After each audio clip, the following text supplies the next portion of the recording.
Here's the fun part. It's the hardest question I'm going to ask you. Okay. Could you say and spell your name for me? My name is Rafael De Cardenas. R-A-F-A-E-L, capital D-E, capital C-A-R-D-E-N-A-S. Rafael, if you could, tell me, how did you come to be here in America? In December 1961, my sister and I came to the United States in what they call the Pedro Pan program. I know you're familiar with it, where over 14,000 children under the age of 18 were allowed to leave Cuba as long as they had a sponsor in the United States. In my case, my aunt was living here in the United States, one of my mother's sisters. Her husband was a prisoner of the Bay of Pigs invasion in Cuba. So we came to live with my aunt until about a year later, when my parents were allowed to leave Cuba and we got reunited again. Then my father had been educated here in the United States.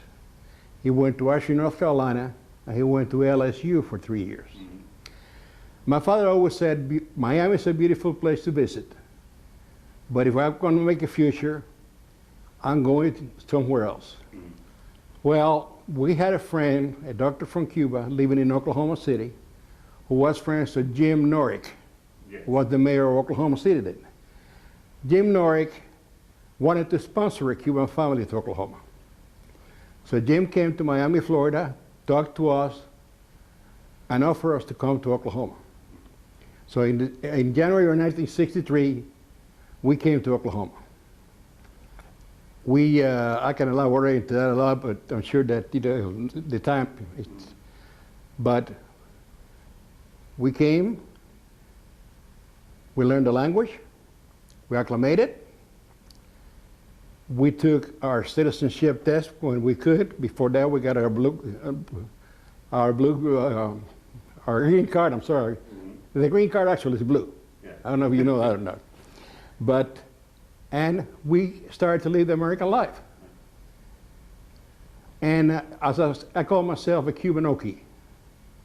I always say I'm Cuban by birth, American by choice. I'm proud to be an Okie.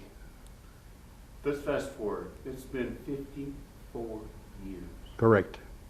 54 years. Did you ever think in your lifetime you would see an American flag raised on Cuban soil? I thought I would see it in a free Cuba. I don't think I ever see it on a Cuba that's still oppressed.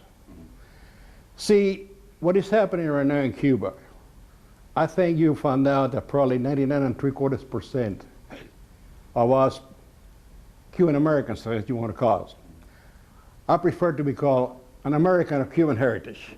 I don't like hyphens, okay? But we always thought that we would see Cuba free someday, and we go back to Cuba. I happen to have a very dear friend who happens to be a Catholic priest in Cuba now. We've been friends since childhood. We communicate with each other. Right. So when all this thing started, I asked him, I said, can you tell me, is there going to be any good changes coming to Cuba? He told me, he said, I'm going to tell you honestly. First thing that's going to happen in Cuba is this. There's a company called Gaviota, which is owned by and managed by the Cuban Army.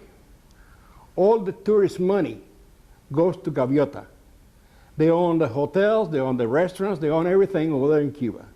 They lease them, they sell them, whatever they do. You have to go through Gaviota. So all the tourist money going into Cuba is going to go to the army. It's not going to go to the Cuban people that needs it. The Cuban people are trying to get out of Cuba as fast as they can now, because they know when this is finalized, they're not going to be able to get out of Cuba. You're familiar with the policy right now. Yeah. You come to the United States, you get in land, you're in. That's not going to happen anymore. The other fact is this. Even as recent as yesterday, what did Fidel Castro said yesterday? You owe me money. You owe me millions of dollars. And in order for this to work out, you got to pay us that. You got to give me Guantanamo Bay back. You got to do all the things. And what are we getting in return? Nothing. This is a strictly political move. And I will say this is a sad day for the Cubans. Today is a sad day because we never thought we would ever see that happen. We would never thought as Americans we will see that happen, and our government will allow this to happen. Right. What do you believe is the goal in the happenings between the United States and Cuba? I personally think, and I was listening to this morning to another interview with another Cuban American, a Dr. Cuban American in national TV, and he said something that really makes sense to me. Cuba is becoming a second Korea, North Korea. The system of government in Cuba is not going to change. It's already been voted by the Communist Party of Cuba that the next heir to the throne is going to be Raul Castro's son, Antonio Castro. It's going to be a continuity of the government. I might see some changes as far as it is people going to Cuba. And I don't think you're going to find out any of us going to Cuba because we don't want to support the government. But you're going to find out a lot of people with a lot of money wanting to go to Cuba. They announced the other day, and it was in all national news, where Carnival is opening a cruise to Cuba. $2,990 cost. How many people can afford to pay $2,990 to go on a cruise? This is not feasible. It'll be a lot of people that really don't care what is happening in Cuba. They're going to go to Cuba, party, do whatever they want to do, and come back to the United States. The travel industry is going to benefit from it. And some companies will benefit from it by opening in Cuba. However, once again, I tell you, where's that money going to go to? That money is going strictly to the government. Do you see, do you think that as this goes for over the years in the trade, do you think the people of Cuba will be more rebellious against the government? See, the sad part about it is that this was the opportunity. Cuba, the United States left Cuba in 1959. Then Russia came in. Russia eventually left. Then come Venezuela to rescue Cuba. Venezuela took off too. So Cuba was left. This was the time where we could tell Cuba, hey, look, buddy, you have nobody. You know, we're going to, you got to stop that type of government 90 miles away. Instead of that, we're giving them a lot of stuff away. And what happened? A few months ago, Vladimir Putin went to Cuba to visit.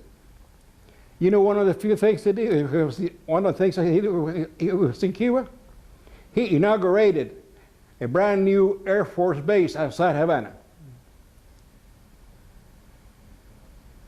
Isn't that ridiculous? So,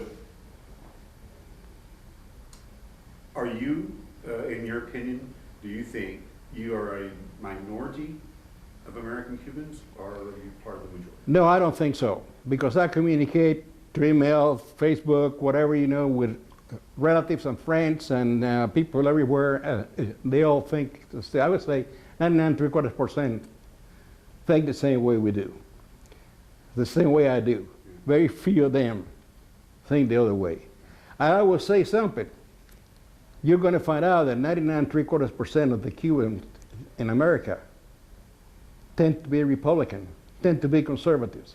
You know that the Cuban group was the only one that Obama was not able to carry either election on the Hispanic groups. That should say a lot. Yeah, Geraldo Rivera calls us uppity Hispanics. I like that. Rafael, is there, in your mind, any hope for the civilians of Cuba? Personally, I think the only hope for it to happen is that we have a strong government here in the United States that will go to Cuba and tell them, say, buddy, it's over. You're 90 miles away from me. You're a danger to me. You need to stop what you're doing. Otherwise, the policy that we have right now is not going to work. It's not going to work. Like I said, yeah, there'll be relations with Cuba, but the relations with Cuba are going to be travel to Cuba. That's it. Travel to Cuba. Shifting gears just a little bit, do you see any person that is placing themselves as a candidate for president of the United States willing to take that stand? Well, yes. You don't have to name. I mean, do you? Well, yes, I do. Yes, I do. Yes, I do. I think, and I'm proud to say, he's the son of one of my compatriots, Ted Cruz. Ted speaks the truth. Ted says it like it is, in my opinion.